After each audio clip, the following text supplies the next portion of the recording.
دوستا، قصه آریانای سعید.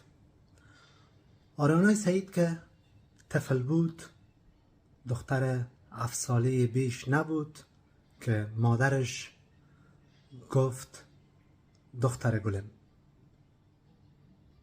وقت نان میخوری پیش یک گلاس او بمان، ممکن نان در گلونت بپره.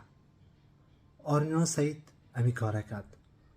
وقت نان خورد، گلونش گرفت، نان در گلونش ماند. اوه که خورد فهمید که مادرش راست میگه.